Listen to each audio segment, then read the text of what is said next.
nobody over there. You can't fucking sit here and tell me that bastard over there fucking blew up the side of my damn vehicle like that. Oh, what a fat load of crap.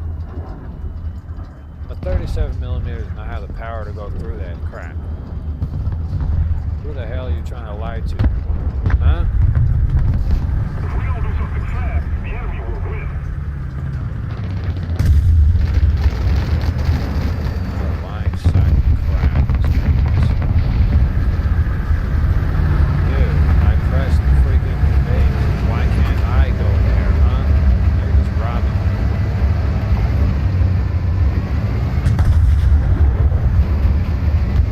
I don't know, bro.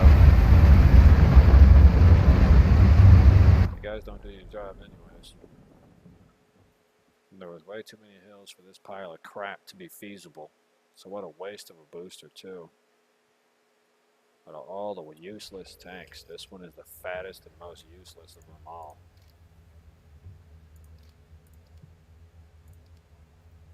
Especially for a goddamn price tag you gotta pay for that pile of crap.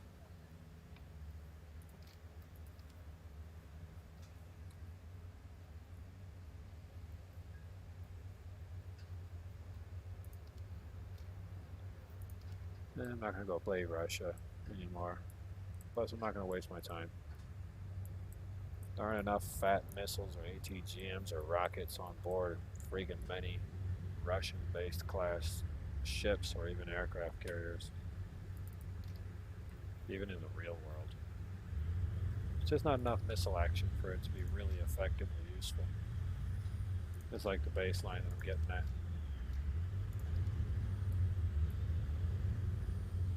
I would love to play the Lucky Piñata. Sadly, it's a rip-off. You know how many useless orders I've gotten from it and not a single plane, not even a decent tank. I got nothing. Nothing but orders. Do I know what I get? I don't get no hat trophies if you're wondering for that. Don't get no profiles, no tons, nothing. You know what I get? I usually get silver lions. Ding, ding, ding, ding, right here. And only this one once. How about a consumable item? Well, you're not getting any of these loading screens, I'll tell you that. Definitely not that either. It would be nice to get a consumable item like a little tank. I wouldn't mind if it was the Electo 1 or any of these, but the odds of that happening is 0. Absolute 0. To land a vehicle, it's like absolute 0. But I remember this little event vehicle. If I wasn't mistaken, I actually wasted my time grinding to try to get this little thing. I had a decent heat shell. But I think this is like when they chopped up the 88mm or the 8.8 cm, whatever it is. It's like they chopped up a freaking German Panzer tank and then they put the gun onto it and only took the heat rounds from it. Essentially. Only the heat rounds.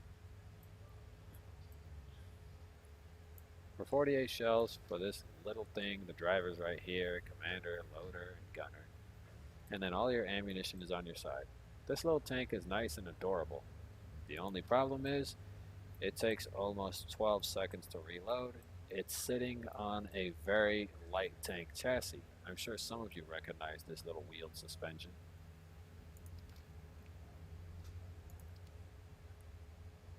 Let's go down to Britain. And here it is. It's just a revamped Tetrak. A Tetrak, or whatever they call it. It's just done a rebuild on that chassis with its suspension frame. Pretty much salvaged parts. They moved the driver all the way to the back instead of the front. They gave the driver some armor protection because it's an open compartment based vehicle. And then they kick the driver in the balls and tell him he's going to have to protect himself. So what does that tell you?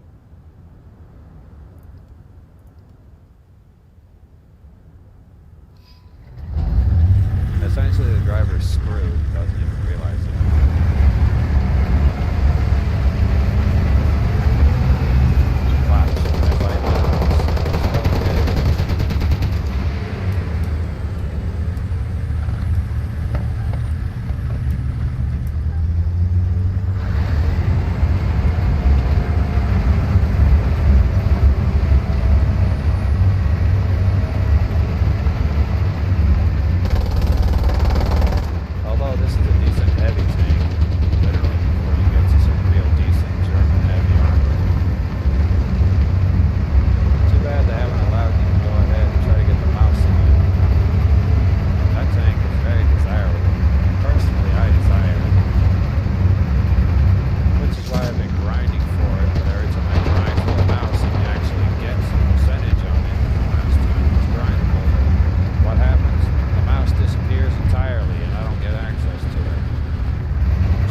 it a Tiger H or is it the Panther H? I can't remember.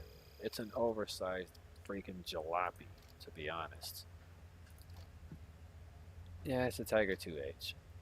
Alright. Well,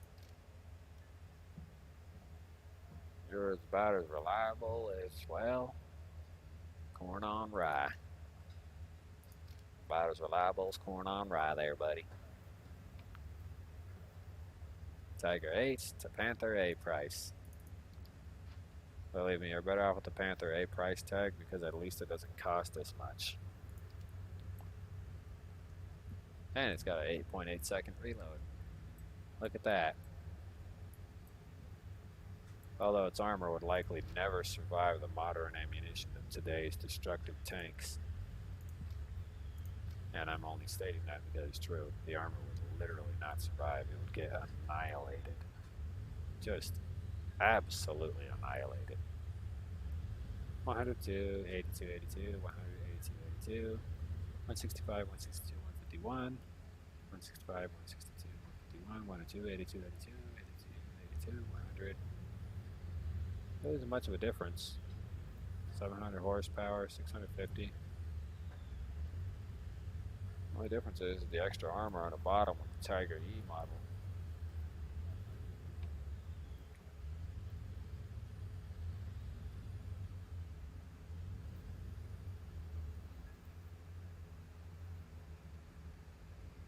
The sad part is they didn't include the mouse as a vehicle you can get. That's the really sad part.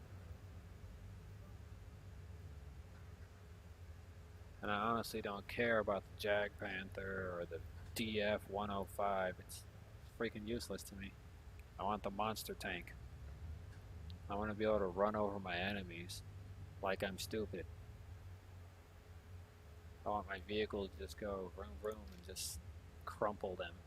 It'll be like wrinkly armor or a complete pancake. But I can't get that. I want to turn my enemies into pancakes, basically.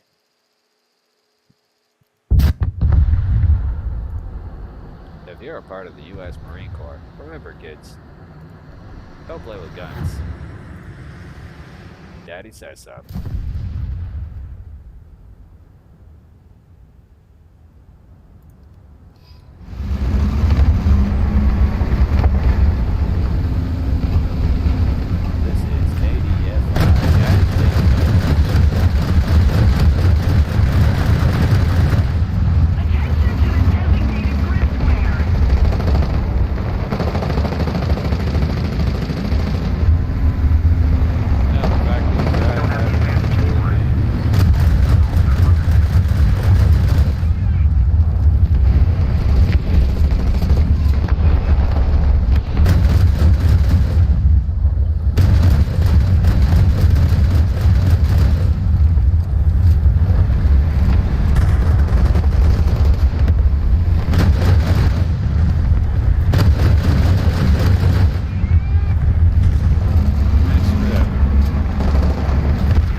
Oh, I'm so happy. Said no one. I'm never really happy when I play this game. I'm actually quite miserable. Please, help me. Oh, let's go, come on, see.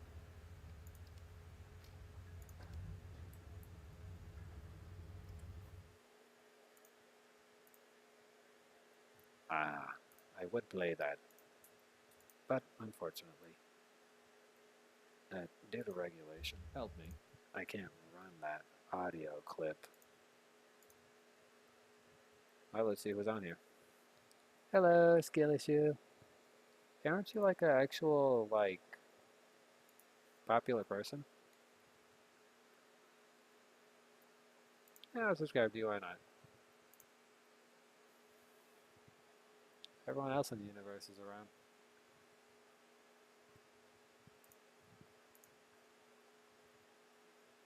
See if I can pop out chat.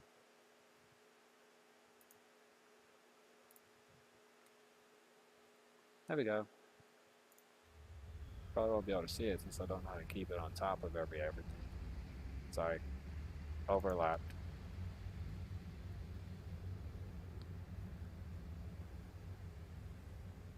Wow.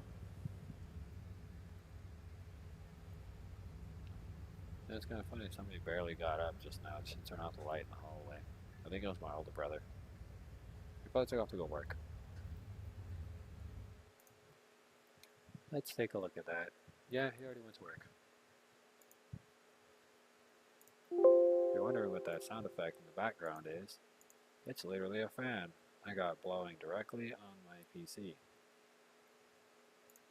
If you're wondering why, it's for numerous reasons. One, I have no idea what it is, but there seems to be some kind of static pressure created inside of the case, which creates the exhaust fan to have absolutely no exhaust.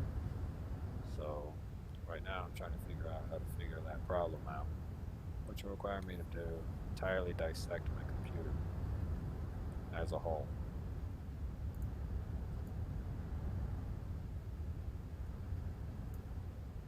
Nevertheless, it shouldn't be too problematic. The only general issue would be having to rework it or to turn the fan around and probably solve the static pressure issue. However, the exhaust isn't exactly working its way in. But I did get a microwave. In fact, microwaves. I have not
nobody, but I play games, and I try to make my channel work.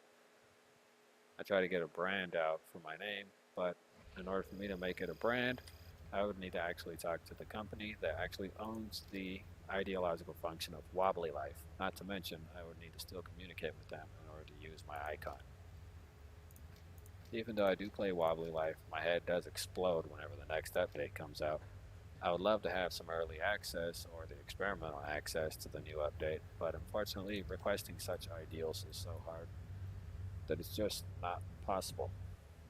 I would like to see developer updates in the future, or live gameplay footage from the developers introducing the new Wobbly Life updates, but unfortunately it's hard to get in contact with lots of people.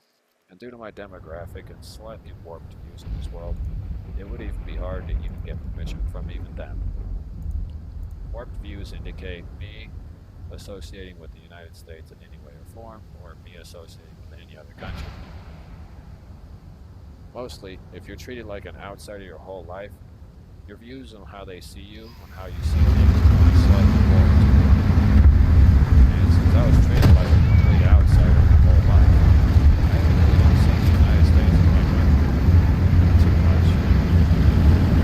Maybe Texas, but the rest of the United States is kind of what the hell is the United States?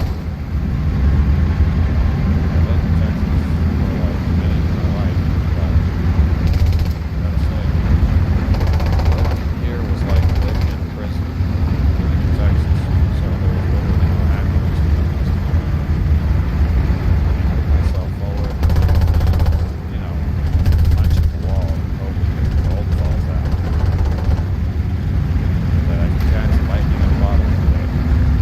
So I guess by live streaming I might be able to get some lightning in a bottle. Then I'll be a happy Wobbly again. I should probably be streaming Sam and Max though. Because I really don't know what to do, but it's a little hard for me. Also, it's like chat was either broken or live chat. Nevertheless, I think it's later. I had a rough life in this organization, and I've come a long way.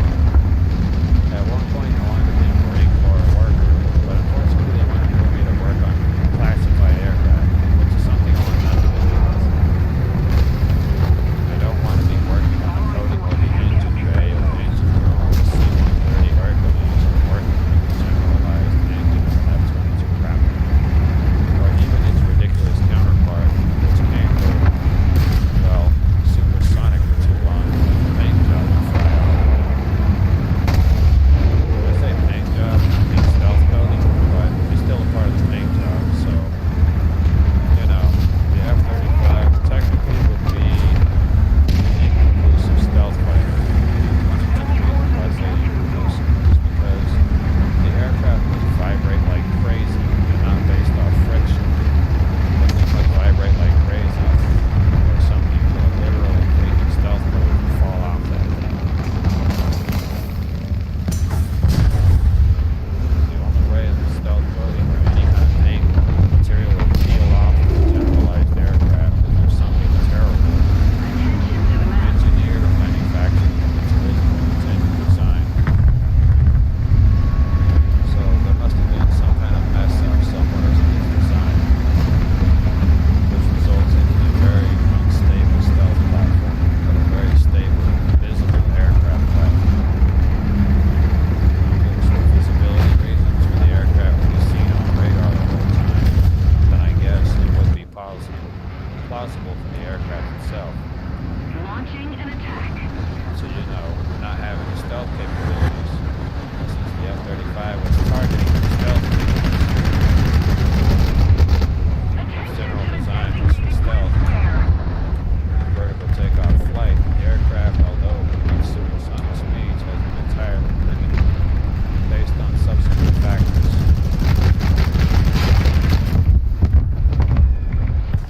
Many of these subsequent factors, which are practically meaning for its general design,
fan of Houston Astros, well, have fun.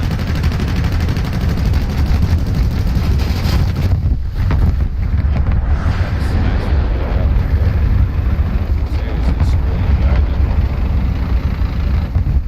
How the hell are you gonna let me spawn in a game with a tank with nothing already prepared? Am I gonna have to sit here for 40 seconds or 2 minutes just to get some bullets in the chamber, bro?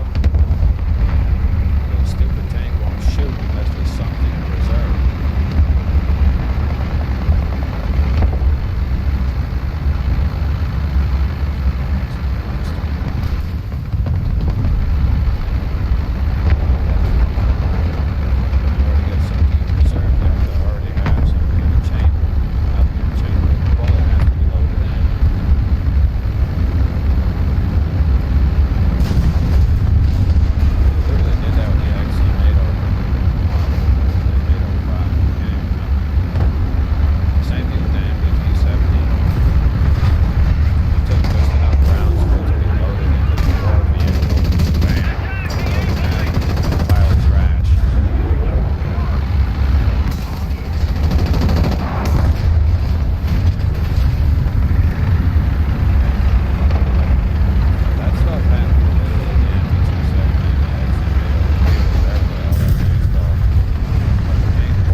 But yeah, other than that, that's kind of what I've been experiencing lately. It's been sort of rough for me. I want it to be a lot easier, but that's like asking for a miracle. Ugh.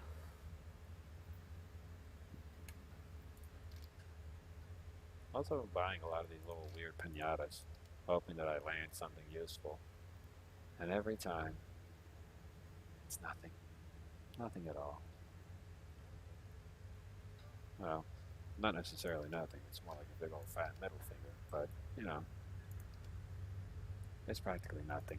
Nothing at all. You know, I keep achieving the double middle finger from this game, but I'm not really achieving anything else.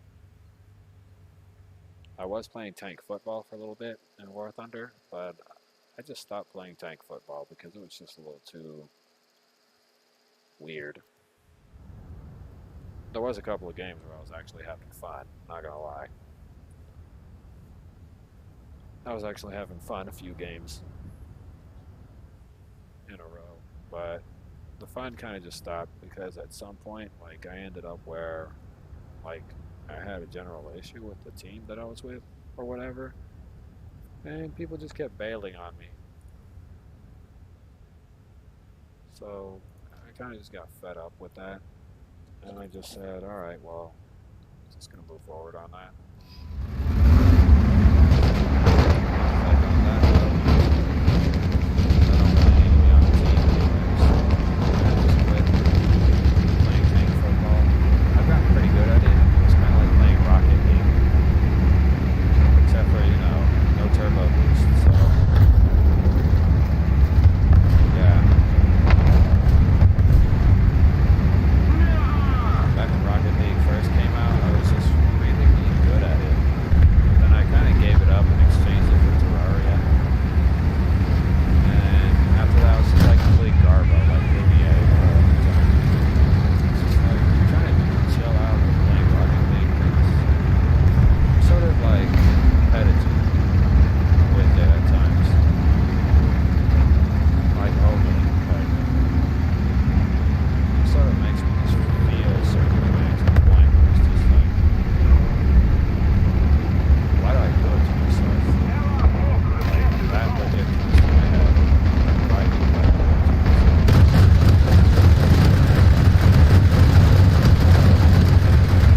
such a great teammate. So smart.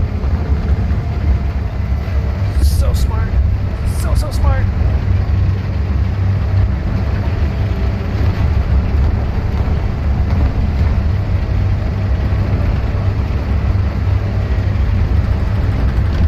Boy, my team's smart.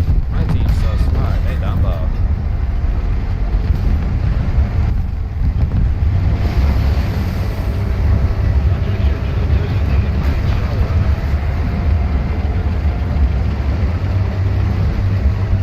Oh, bless your soul.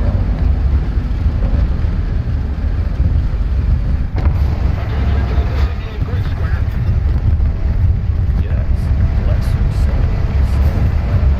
Blessed be thy soul. Blessed be thy diarrhea tacos. I swear to God. I swear to God. God. God. God. That if I don't get these tacos, I'm going to go berserk.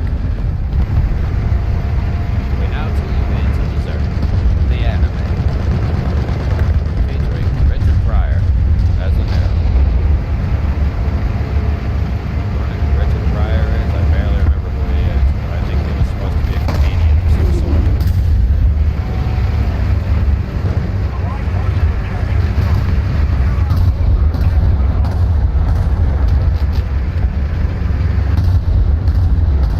I think he overdosed on cocaine while he was sleeping. Oh well, wobbly facts. We'll chalk that up to wobbly facts.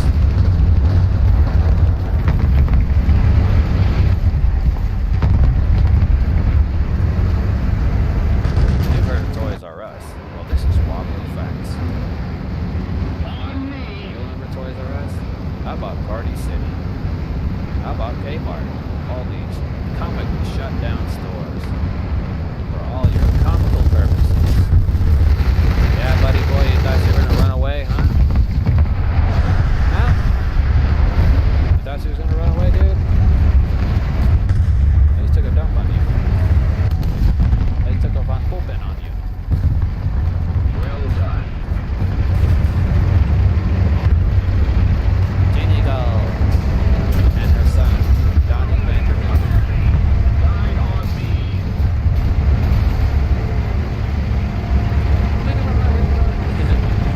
Look like freaking Donnie. If you know who Donnie is, Donnie's from Wild Thornberrys. If you ever heard of Franklin, then you've heard of my friend Franklin the Turtle.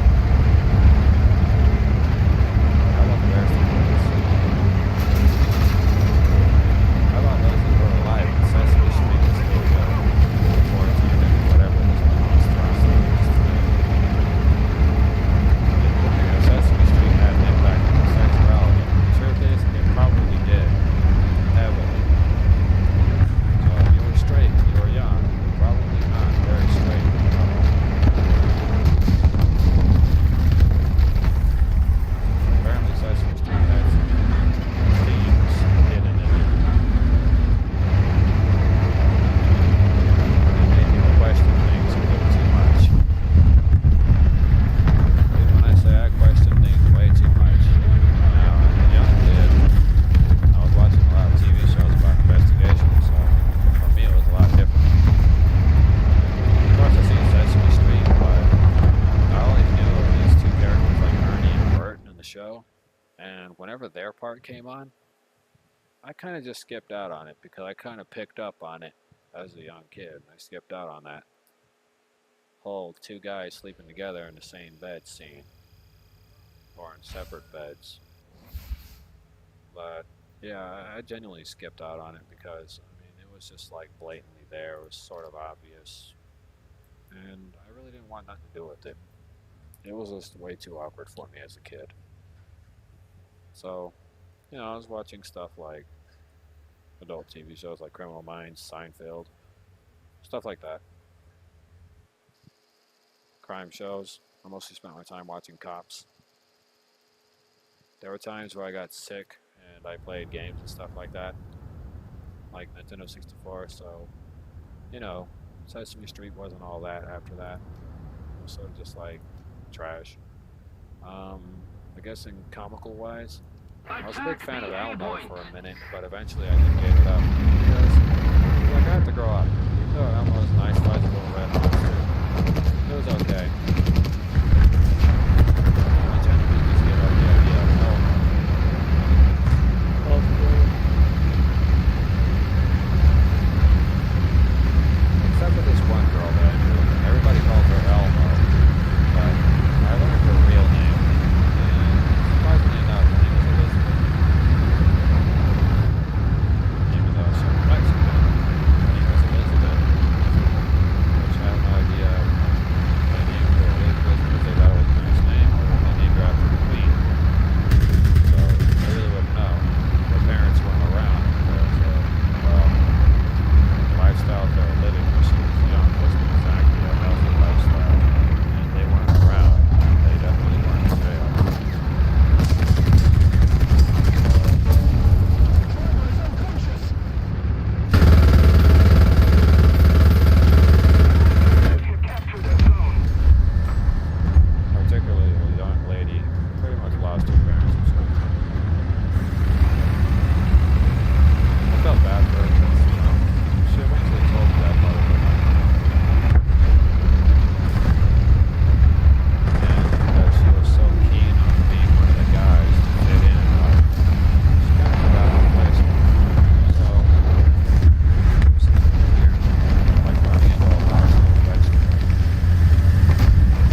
Yeah, thanks guys. Your fucking loss really fucking made it worth it. Just go beat their brains out with a baseball bat.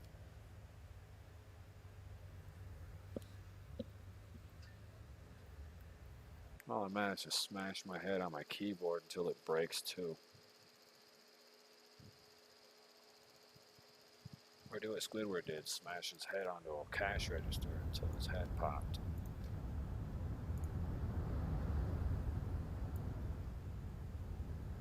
Take 22 pieces of ammo. Hopefully it won't jib me off and be like 0, 1, 2, 3, 4, 5, because it should already be preloaded. Especially if it takes bare minimum, that should already be preloaded. I haven't seen this in a while. This cage armor version of the M46. Well, I hope you know that cage armor is only as useful as the material of heat rounds slamming into the side of it. In fact, that cage armor was originally added and created to intercept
pop the lower vertebrae.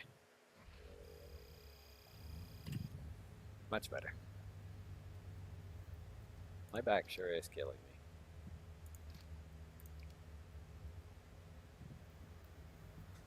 It's like, you'll crack me up, little buddy, even though you're a French fry.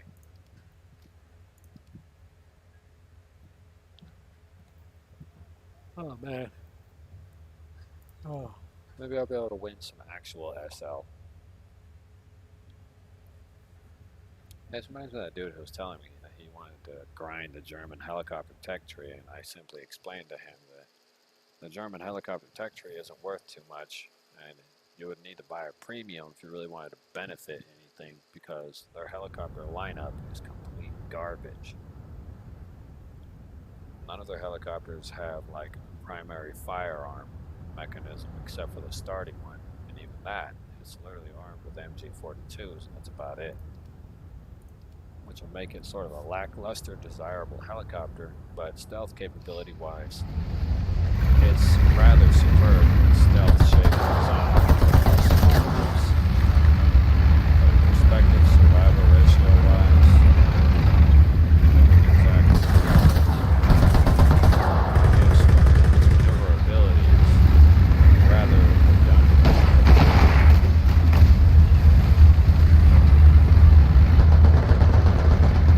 Are you serious? Somebody literally just did that thing that, what do you call it? That thing for the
guy magically recovers his gunner in time.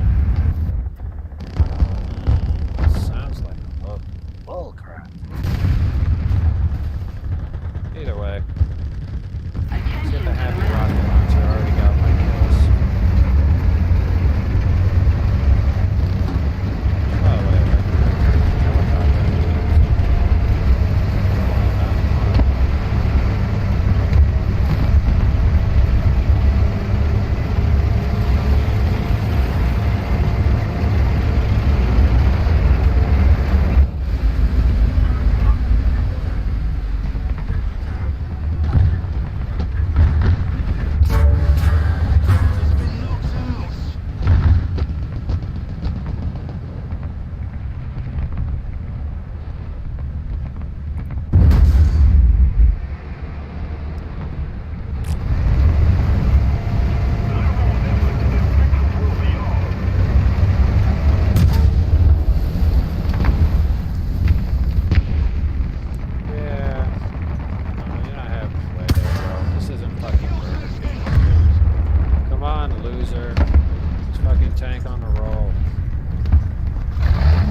Fucking game stalled the shit out of everything.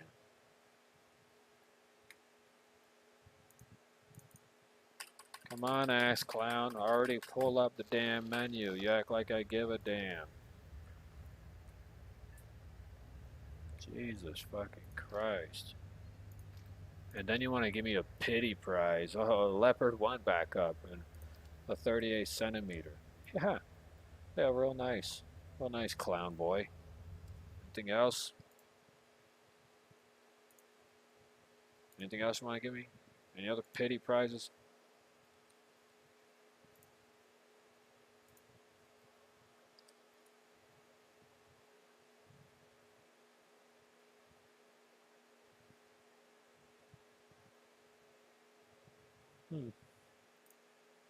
Well, at least I learned something about this thing. This is a 15-inch gun, basically. A 38 centimeter strum, or is it? It's a 15-inch gun or 15-inch rocket launcher. It's actually 14.90636 inches.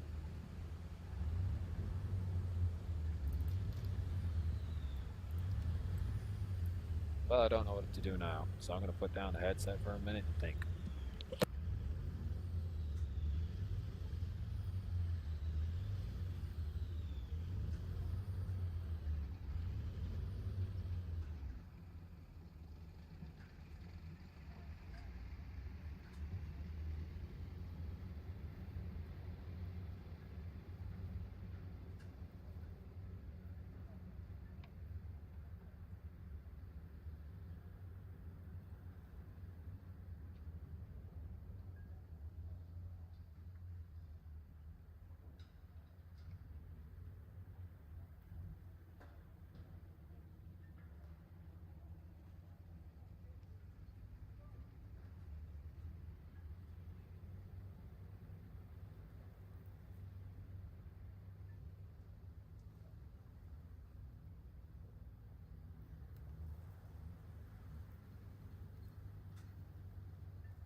Well, I'm out and about again, I guess.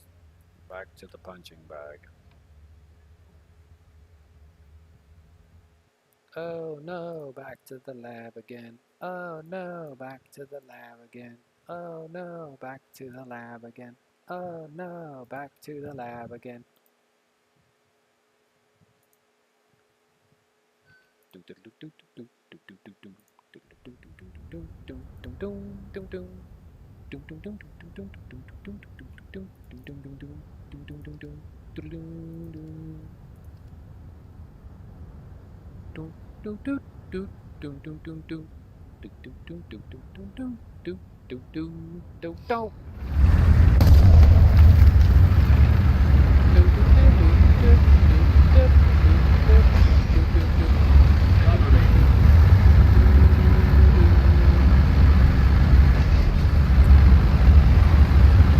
How historically accurate.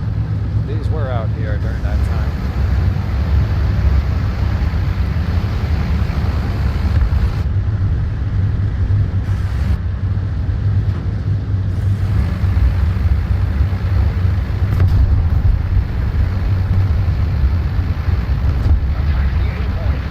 Yeah, the United States discovered the M3 Bradleys were heavy and effective fighting vehicle in 1876 and blown out compartments and launching vehicles and slushes.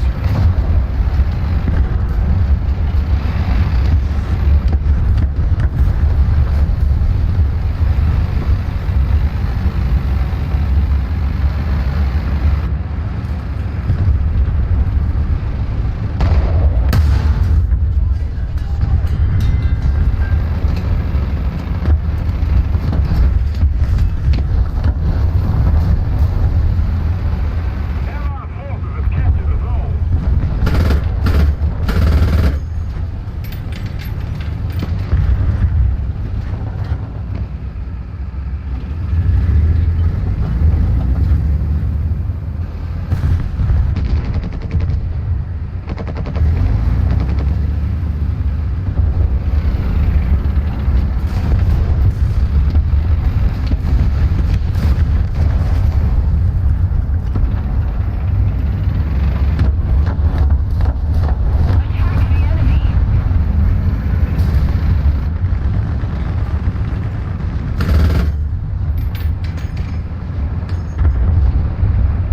Be an imbecile. Our victory is near. That means I have to watch your 6.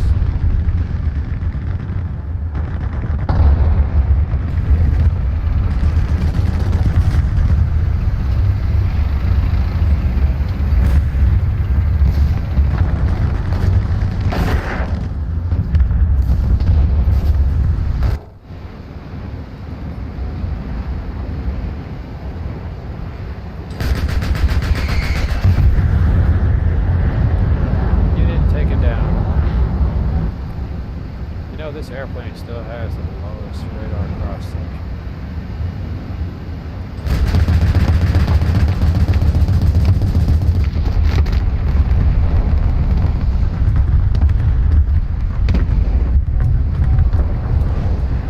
In fact, movies today, nobody's going to be able to see. You'd be invisible still.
so happened to be turned the other way. Unbelievable. I can't believe the game went to that far to cheat.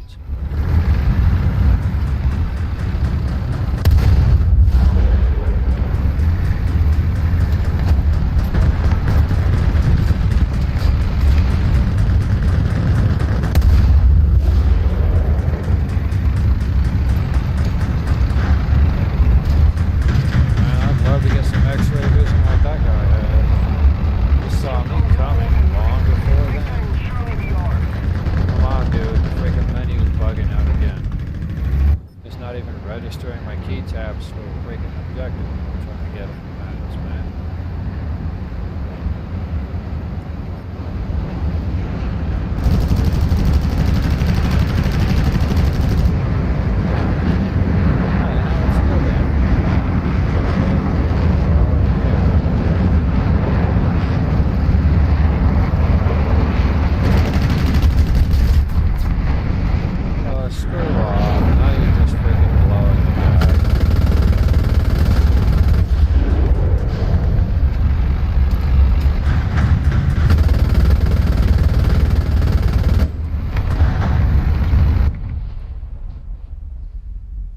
Seriously, it's just blowing that dude at this point.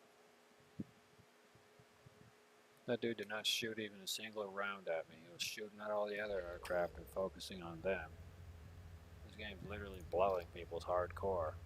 Might as well start blowing on my Nintendo 64 cartridges so that way they can start working again too.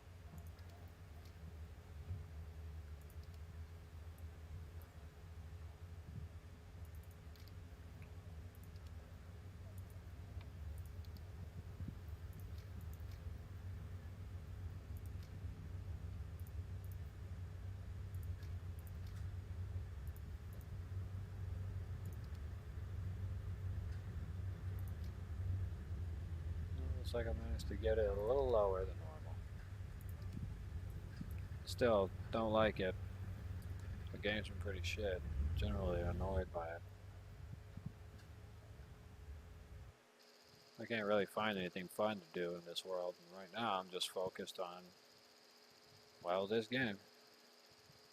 I don't really sleep. Body won't let me. I can't sleep at night. Feels like I'm being forced to stay awake all times during the day. So, perspective.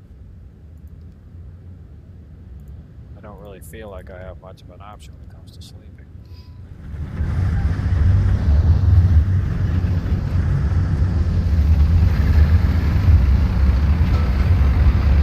I got 12 each. Wait, 22.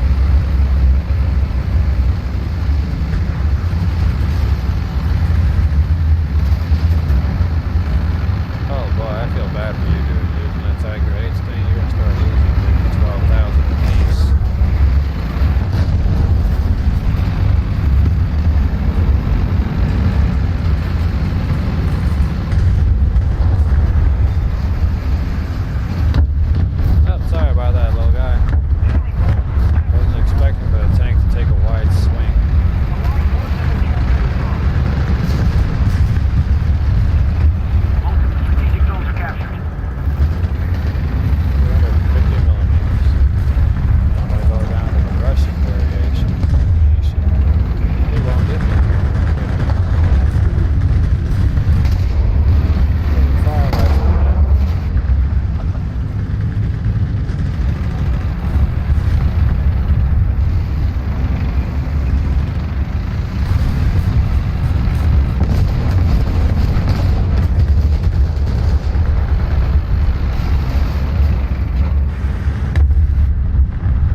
I'm not sure how that ended.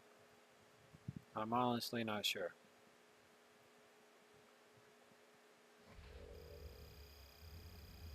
Oh, I guess we did.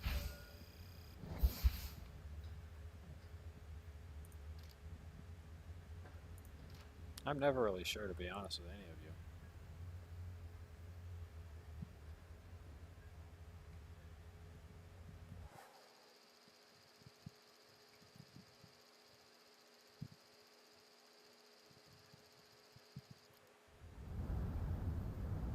So if you're wondering if I'm actually joking, I actually am not. I'm never really sure if I won in any circumstantial part of an event or in the game.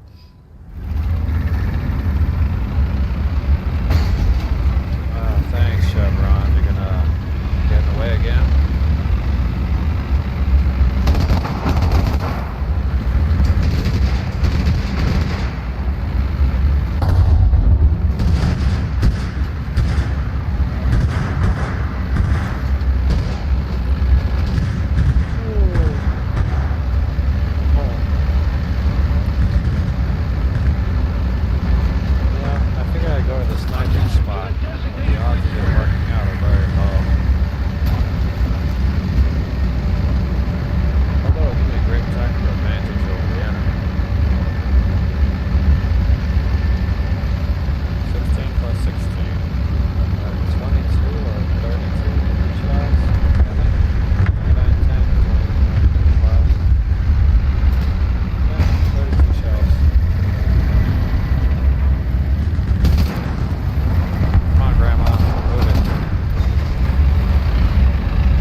these smackaroos or whatever you want to call them.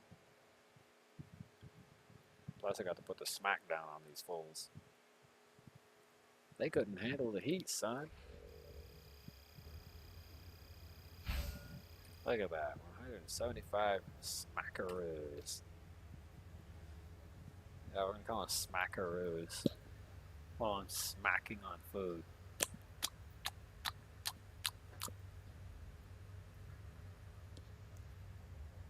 Man enough for you. It's like, man enough for you.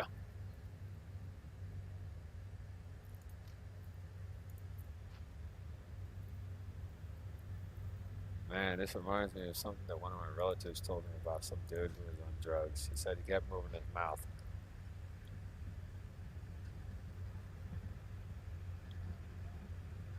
And I just started doing that in front of him, just to make fun of him because he told me a stupid story. Oh man. You can't tell me a story about someone else's stupidity and not expect me not to reenact it.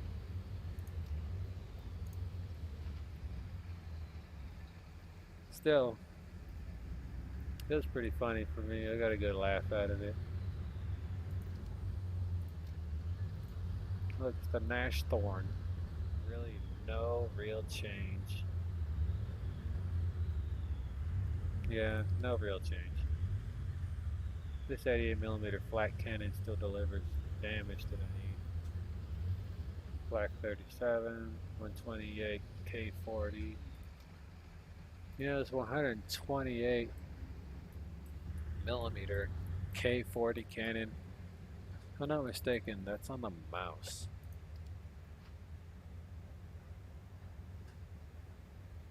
And the ammunition you're firing is PZGR 43. Mistaken, but I need to look at that. It's the K40 of the 128mm.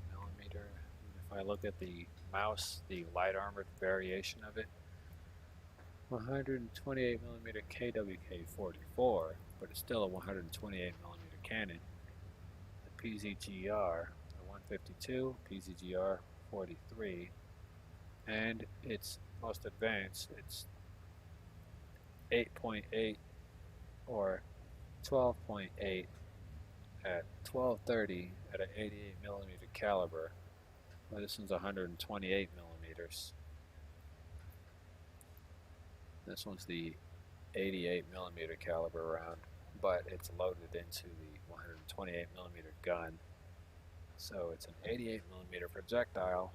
However, it's loaded into the 128mm. So that means it's fitted to be a longer 88. I don't know. At 37, it should be shameful the amount of damage it does at 37. But I remember I got a rental of this thing at one point, thanks to the guys who... For anyone wondering how I ended up getting a rental of this thing, which was the hardest thing to find on a rental market, which there were rentals of this particular armored unit available long ago, and I managed to find me some rentals of the E100. I was originally using the E100 to grind my way up a tree to get to the standard mouse. So there was rentals of this at some point. I just don't know what happened to all the rentals that existed. But the E100 was the nicest tank I ever test drive. I have no idea if it actually is marked up in here. I could look at my record or whatever, but before I do any of that, I need to change the screen.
Well, whatever the case be, there seems to be something missing here from my general player record. So, a little discouraged at the moment. For anyone wondering, a little discouraged that my player record actually has been scrubbed. At least with the German tanks, it's been scrubbed. I wonder how much that E100 goes for in the market anyways.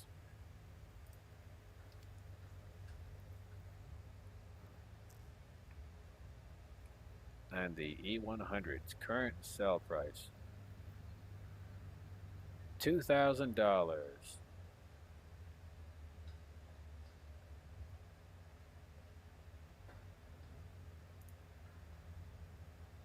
Believe it or not, they were actually selling some of these on the market of the E100 about a year ago. There were still some available. If anyone was part of the elephant freaking thing, then you should know that this tank really isn't that powerful. I mean, as you saw in a previous game, I blew up the elephant in one shot, and the round just so happened to hit right here. It just went right through and popped open the compartment.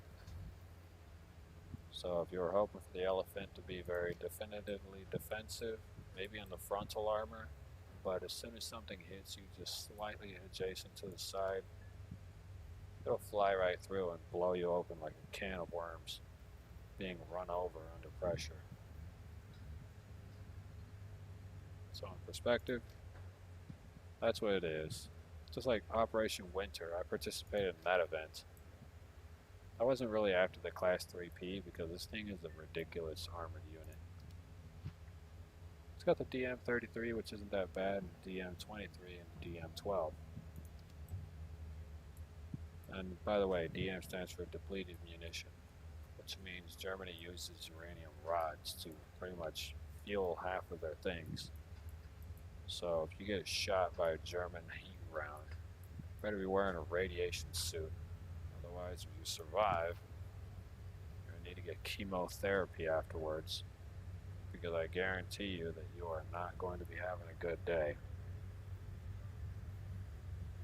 With that being said, for anyone wondering if you could survive a heat round from German munitions, the truth is you really wouldn't, because you'd be coated in nanoparticles of nuclear reactive material.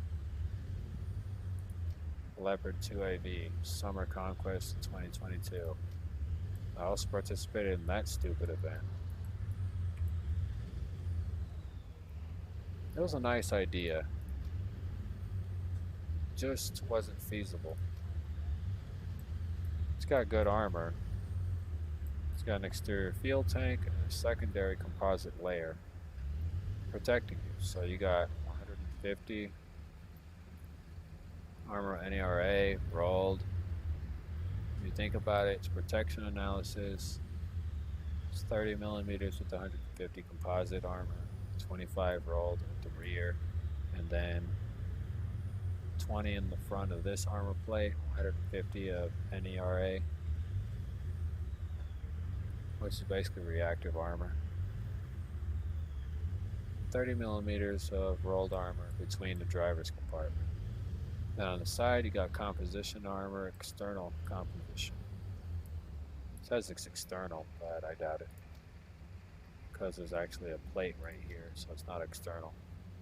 There's a 90 millimeter. Then up on the top of this one, you have a mix of 20 at the top, it's 170 going through the top, and 20 at the bottom.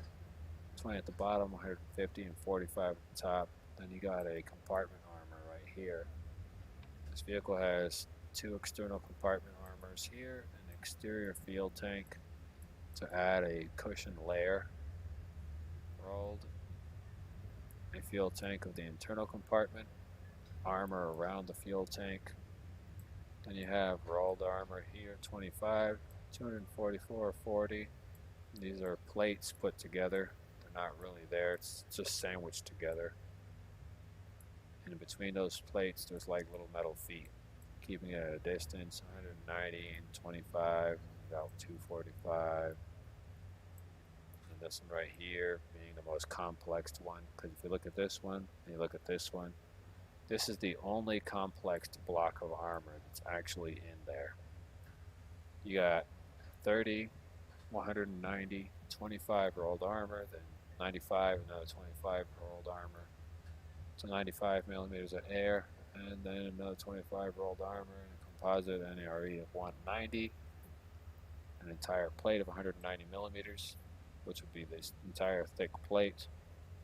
In between that is actually textiles and nanofibers in between that plate right there. And that's an actual real fact. There's nanofibers and some kind of plaster. Basically non-flammable plaster. It's in a liquid state, almost. But it only turns into a liquid state to seal the hole again, so they could take another impact. And that's after the heat has dissipated. It dries back up and becomes hard again. Then you got the rolled armor in the rear plate. Then you have this one, 90, 190 middle, basically plates on the side. Then you got another set of freaking composition armor. It's like a lot of armor on this tank, but if it got shot at by a modernized piece of equipment, the protection analysis would indicate that nothing would go through here because it offers 642 millimeters, and that's a DM12. DM512, if it got hit right here, you pretty much take out the entire compartment, so there's a lot of space between point A and point B.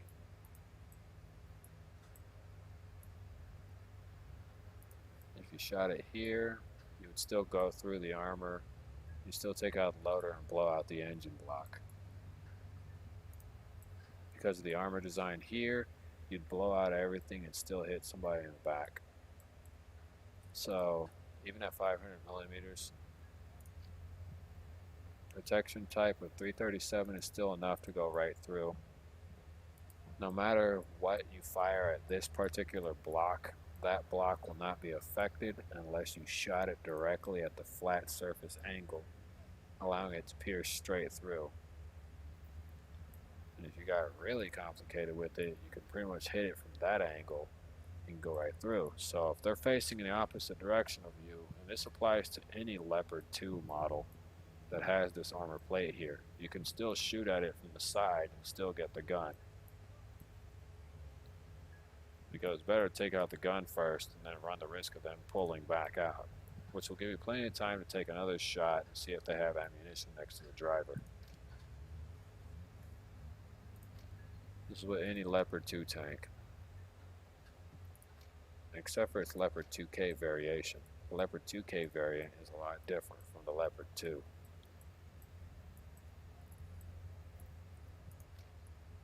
The exception is the Leopard 2K variation, which has the fuel tanks protecting the ammunition and spaced armor.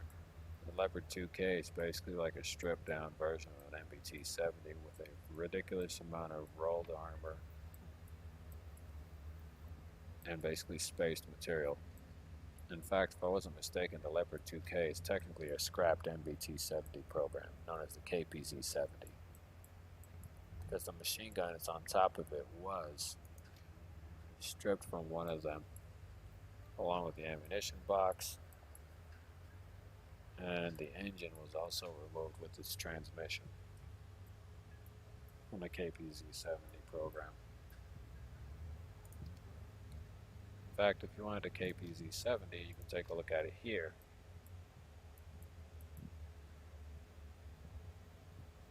44 in reverse, 23, 25. In fact, when the KPZ program came to an end between the United States and Germany, the Germans were ordered to return the tank back. However, they refused. I don't blame them.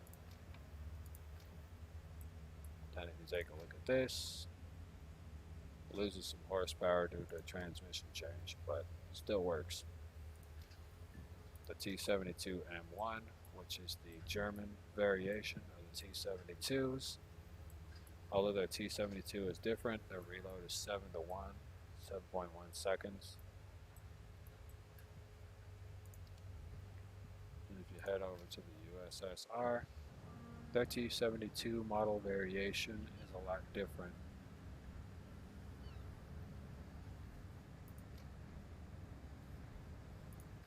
And if you look at this T-72, there's not much of a difference between it and its German counterpart, except for a few differences,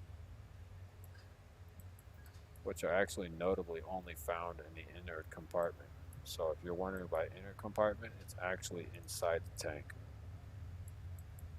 Russian T-72 armored units were sent over to Germany as a part of, I think, whatever that pact was that went on at that time. And then if you look at the German T-72M1 package, it's a little bit different from its original counterpart. If I wasn't mistaken, the Germans created their own ammunition for it. It's not listed here. Maybe in the next update there will be the German ammunition they created for the T-72. But their variation of the T-72 is a little different from this variation you see here. They call it the M1 export package, but it's not an M1, because M would stand for modified variation, or Mod 1. Also housed the Puma under the Bagel Panzer 57 when the Puma came out after the Bagel Panzer 57.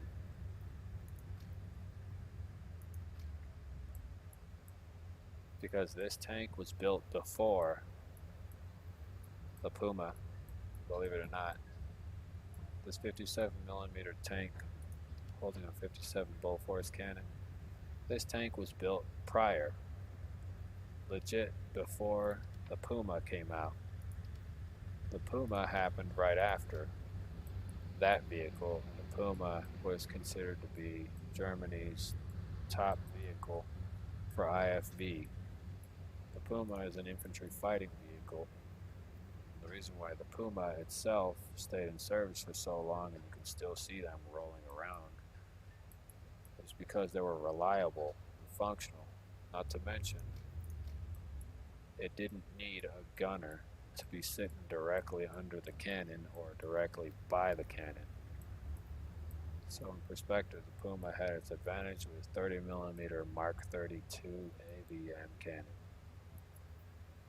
Its engine design was rather funny though. The person that came up with it definitely knew what they were doing when building it. But it was very strange that such a small engine would boast so much horsepower, so it was likely turbocharged. This caged armor you're seeing on it right here, like all this ERA and all this caged armor you see wasn't originally on the Puma. The Puma originally just consisted of its metal skirt and the rubber fabric skirts, the structural steel skirts that were originally on it. These these side pieces you see here didn't exist on the original Puma. They were all non-existent, including the structural steel plate right here. This variation was not there. This piece of structural steel was not there. This external composite with armor was not there, and neither was this plate, but there was an exhaust vent. This little armored unit vehicle went under many variational adjustments before, and during its testing phase, none of the armor was originally added. In order for them to get a rough estimate of what would happen if all the armor was knocked off the vehicle during its testing phase, the TAM, The TAM tank was also another variation of many lightweight armored vehicles that were designed for modern combat. Nice little vehicles that were reliable to some extent, but never really saw any combat for anyone wondering. Although the TAM tank does closely resemble the Makarva, but just based on where the silhouette of the turret sits. But if you take a look at the Makarva tanks from Israel, you go all the way down to its first variation of the Makarva, which is the Mark 1B. In its variation, it looks like a slightly stretched out TAM. For anyone wondering about actual armor dimensions and protection the Makarva offers, the Makarva is an excellent main battle tank that can offer quite a bit of protection and has quite reliable systems, even though by today's standards they would be considered outdated by today's modernized NBT standards. This modernized vehicle has the potential and firepower to still do the job. They could send variation 1.0 and still win a fight. This right here, the spaced armor compartment design, this actually exists on these tanks. Like, these are actual solid pieces, and between these solid pieces there's also air, but it's also a few other things. All the way up to its Mark III edition, which a lot of people use the Mark IIIs due to the reliability and usefulness. This armor right here actually does exist. However, this armor wasn't designed to shrug off, and I repeat, that armor plate right there wasn't designed to shrug off friggin' armor-piercing rounds, if you were wondering. It was designed to intercept RPG fire, since most of the enemies they faced out there pretty much just shoots RPGs at them.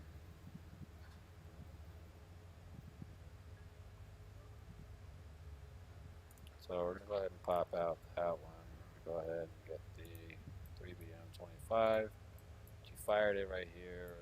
22, you'd go right through the engine, out the back, and you'd damage some crew members. Shot it right here, and that's with the T-80B. You would take out some crew members and detonate a charge in the rear of the tank. Shoot it right there. Could go right through the front plate, go straight through the composite armor protection, and you'd go right through it. Fire it right here. The round would be deflected slightly, and its angle of trajectory would change due to the bending of the plates and the angle that they're in. But if you're wondering about explosive charge and generalized function like that, like this right here would be able to go right through it. And this is literally just a rocket. So this single charge rocket would just completely annihilate this armored unit.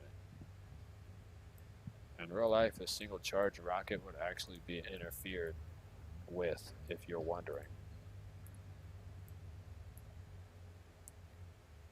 So if you're wondering anything important about the rocket and its design, there's electrical optical equipment and stuff like that that interferes with the generalized function. And its Mark III variation came with that electrical optical equipment, basically countermeasure system that would allow it to interfere with the guidance system of a generalized guided missile. Its Mark III series actually had it. It's supposed to be somewhere on here.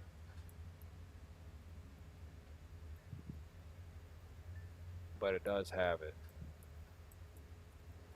Doesn't seem to have it here, but there was a variation of it. Laser warning system and laser rangefinder. This allows them to know when they're being fired upon whenever it comes to anything like lock-on laser, like laser guided munitions, like the Hellfire missiles. It's laser guided. This right here is the Mark 4B, one of the most heavily armored variations of the Makarva.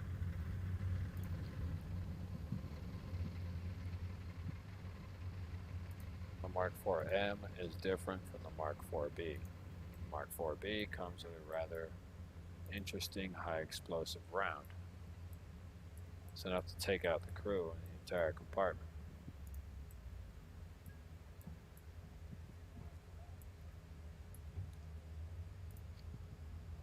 And it's got 2.3 kilograms of explosives in this high explosive round.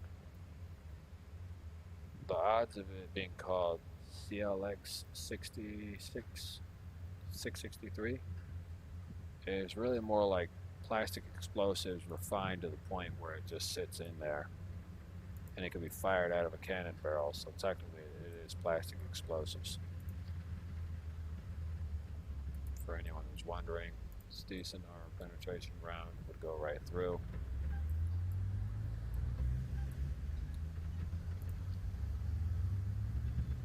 And its higher ammunition is 1680.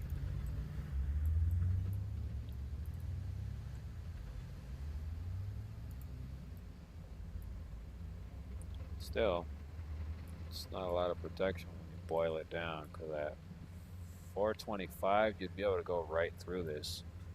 So you could shoot it with T80B and still be successful. Then again, I did test that out sometime a few months ago before my computer broke before Christmas.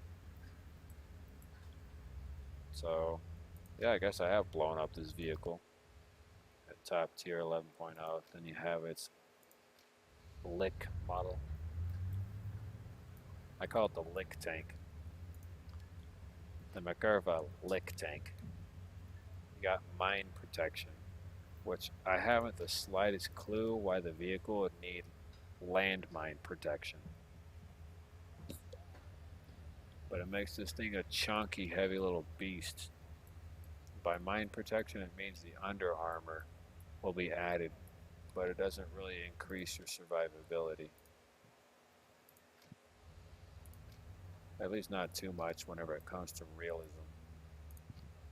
Now, before we go to that, we're going right over to the USSR. We're going to head over to rank 2. And we're going to select our old friend, the KV-2. See this guy? You can still one-shot these turkeys with a KV-2. And that's the G530 round.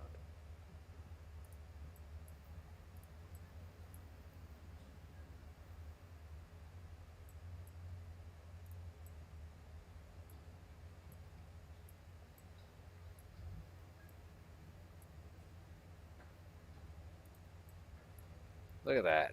This thing absolutely takes a dump on them. You gotta be kidding me. The G530 is still a reliable piece of ammunition, even at top tier. Even its PB35 variation can still do the job.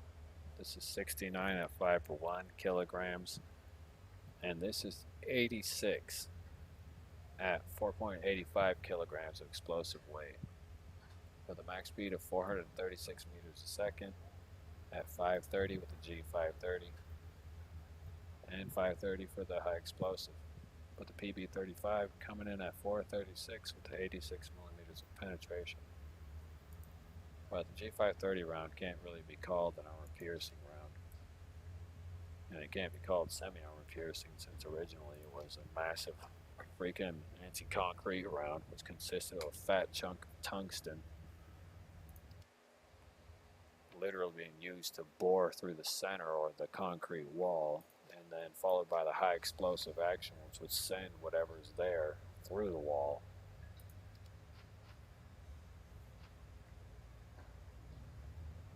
In perspective, the generalized function I'm getting at is that's what it was.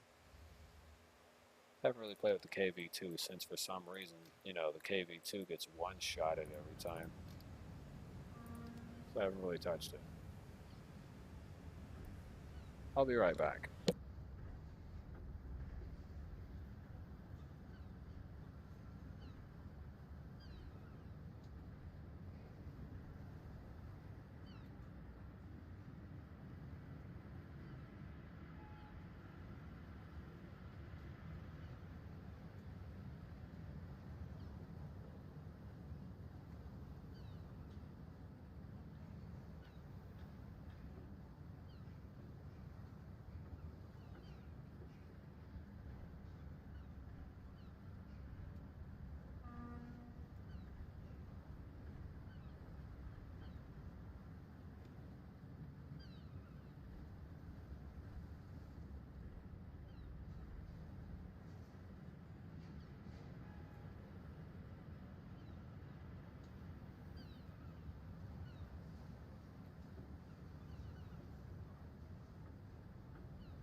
Well, I'm definitely back. If you could hear air blowing in the background, it's mostly because the inside of this room is incredibly hot. That and because I don't get enough air inside of this room either. Oh, it doesn't circulate enough to be viable. Oh, yeah, that's right. I wanted to make sure my research on the T44 series was correct. Or I said T55.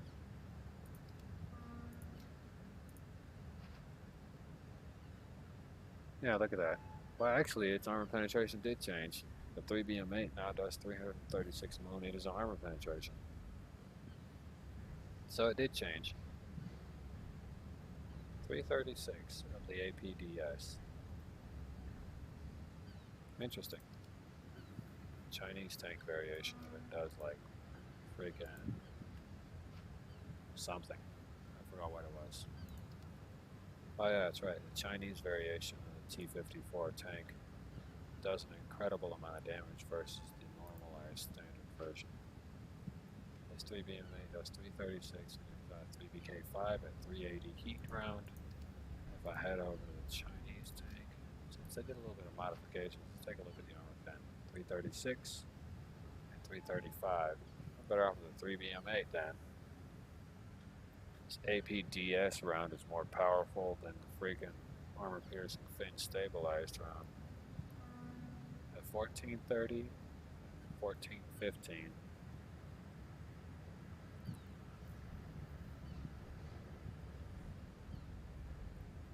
3BK17M at 390 heat.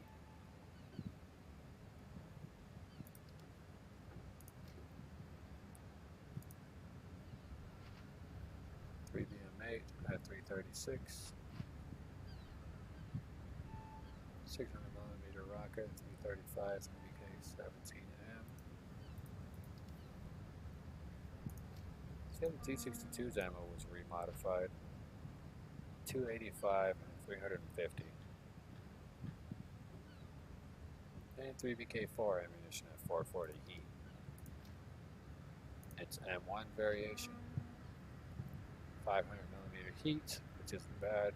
40mm and 600mm rocket. 3BM21 at 420 and 386 at 1600 meters. So 3BM28 is a modified variation of the ammunition. It gives you angles of 0% at 78 degrees, 50% at 80 and 81 degrees, or 100%, where this one gives you 80, 77, 60, 76. This one gives you 2 degrees more, but reduces the armor penetration value quite a lot. So you're better off with 3BM21 if you're playing with the T-62M1.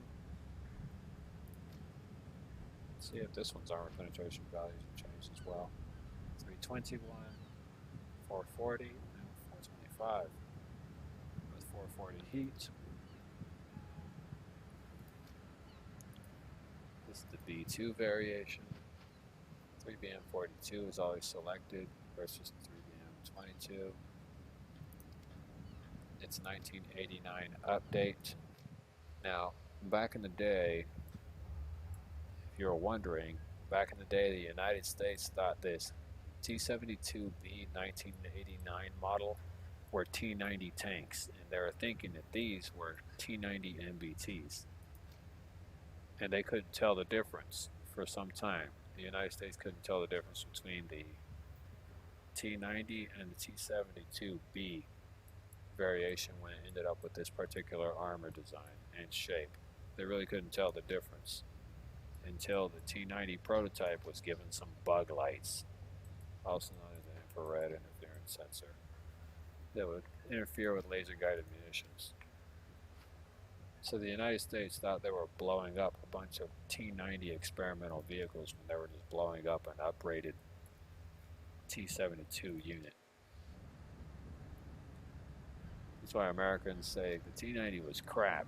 We completely destroyed those things back in so-and-so war. And I said, really, what does it look like? The guy said, I took a picture of it. And he showed me the picture of it in a Polaroid. And I looked at him and I said, are you a moron? I said, it's not a T-90. That wasn't even an early variation of the T-90 tank. said you blew up a T-72, and you blew up the experimental version of it, which was the 1989 edition. The variation of the T-72 you see rolling out nowadays would be the T-72B3 models. These T-72s are just upgraded survival kits added to the modernized thing, along with a little bit of a change to its armor right here. And it's very, very interesting. Integrated Contact 5 armor plates, which were added to it, which gives it quite a lot of protection. For anyone wondering about what's happening on the other side of the world, well, I can't say too much about what's happening on the other side of the world, but I will state this. Don't be giving inexperienced idiots a rocket launcher, because they wouldn't know how to hit the damn tank, even if it hit them in the back of the head. Talk about fucking amateurs. I'm not gonna lie, that was a straight up amateur moment with the tank on the MBT when this dude pointed it out the window from the 5th floor and shot T-72 B3 model variation from the freaking roof, and only for the ERA completely dismantle the whole thing he was trying to have going.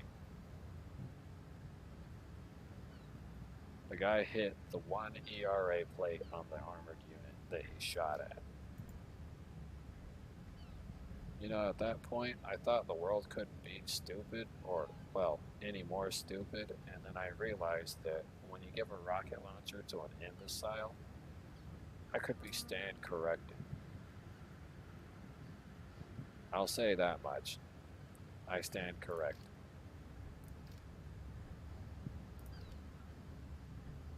Because I honestly didn't think that there was somebody stupid enough in the world to actually fire a rocket launcher and get 0 results.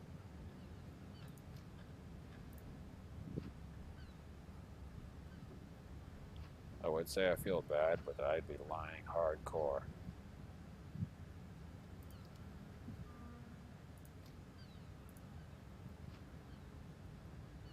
Well, whoever you are, little soldier, you shouldn't be playing with rocket launchers anymore. Let that be a learning point in life to probably put it down and go traditional. I know landmines are designed to, like, you know, for the tank to run it over, but you should really improvise and instead activate the landmine and drop it from the roof on top of the armored unit. It'll still have the same effect. Just a bit of help for you out there. Just because the armored unit has to run it over in order for it to work doesn't mean you can't throw the landmine, dude, and have it hit the surface of the vehicle. It'll still be a similar side effect. There would be really much, like, really not much of a change. I'm not gonna lie, but overall it's the same thing unless you want to do what the Japanese did and put a high explosive charge at the end of a stick and run into the armored unit and pray to God that your limbs don't blow off with the wood. I mean, there's also that, but I doubt you would want to run at an armored unit and run into it like you're stupid.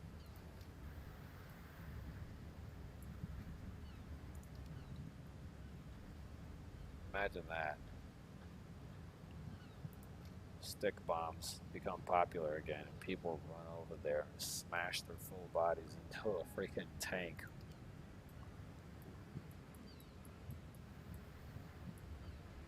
Oh man, the amount of stupidity that goes into the things that I see and do at times. Sometimes I question what I do for a living, and then at times I just do not question anything that I do at all. I just smile and wave. Smile and wave, boys. Smile and wave.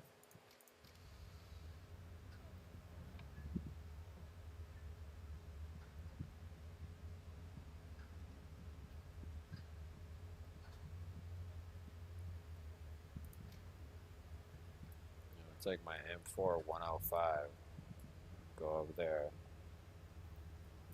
you know, pop bottles.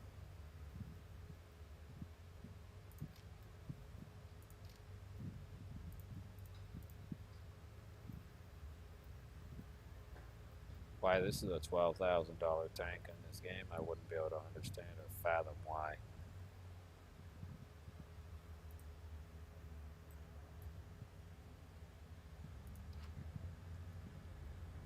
If you're gonna ask me something, now's the time to ask while I'm completely trying to figure out what I was doing. Because I guarantee you right now, I haven't the slightest clue.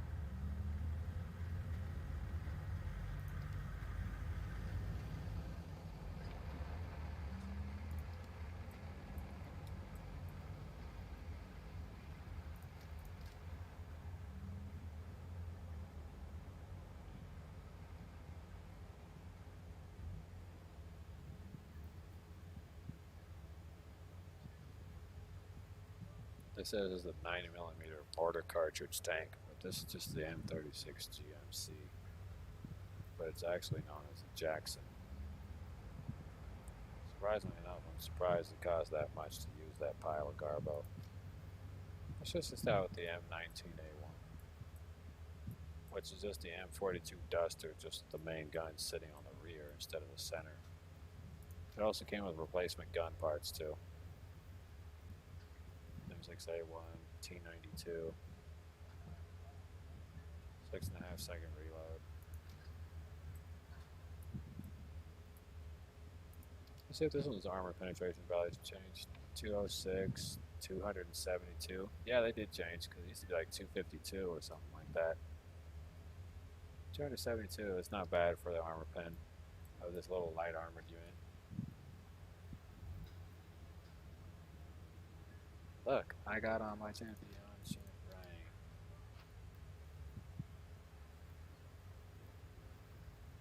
He says he balls hard, but they ball harder.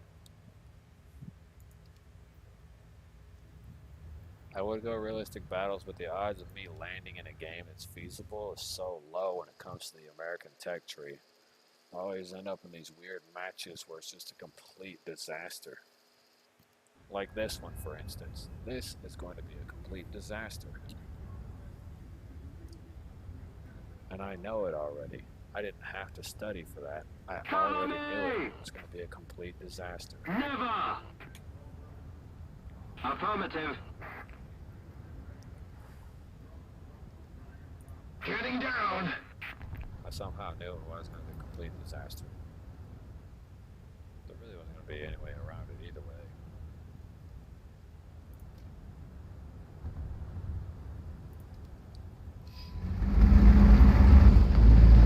Look, it's a Turd Rum's team model.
was there just to be there. It's like we say, I was happy just to be there.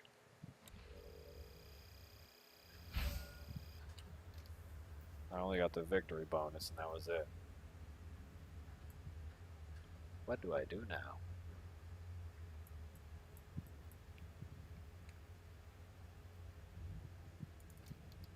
Come on, let's pick up the phone.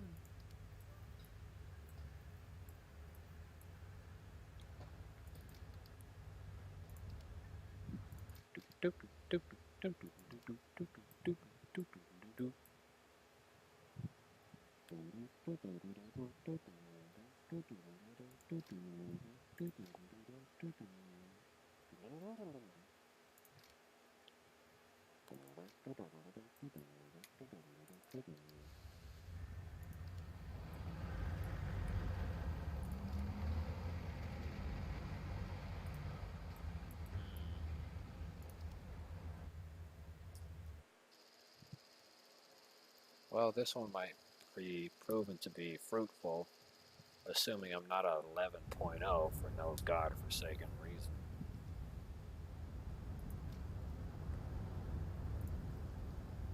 I'll only take 5 of those and bring these with me.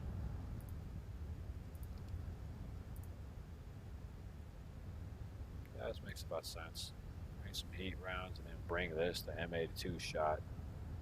Because if the heat round doesn't do the job, we need to deal with it relatively hard.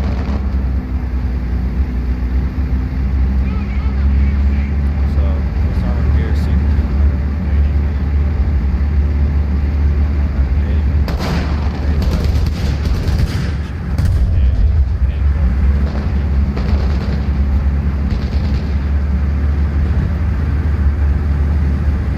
As for hash warheads, you're better off aiming for the tops of armor units and hash warheads, because you can't blow up the gun. It's a slippery slope. Slippery slope. You want to take out guns with hash. Sometimes it doesn't actually detonate properly. Or cause any damage to the armor.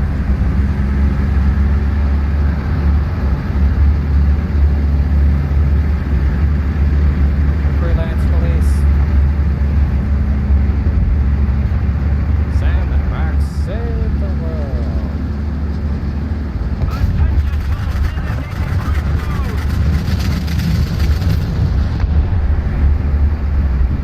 Yeah, way to let the enemy team know we're here, you clown.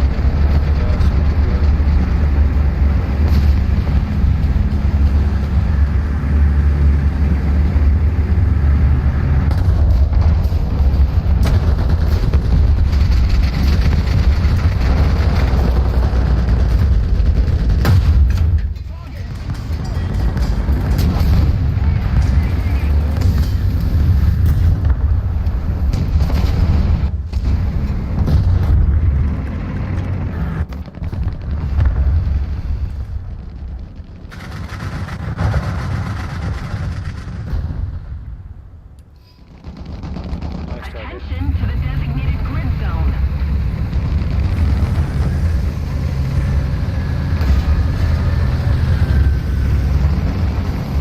Attention to the map! The enemy is winning.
Screw off.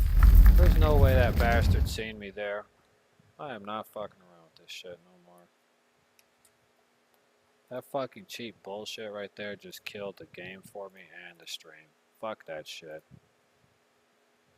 Well, thanks for tuning in. This bullcrap stream is coming to an end. Have a nice night or day or whatever it is you do for a living. Go back to watching Sam and Max. This game can go to hell.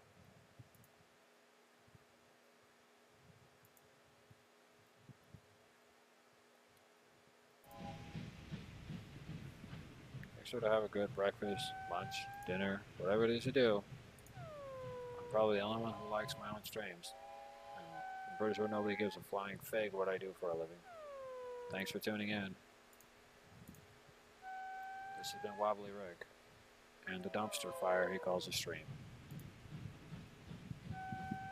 Goodbye. Enjoy some wobbly sleeping. It's something I probably should have did last night, but unfortunately I just couldn't get any sleep. Have a good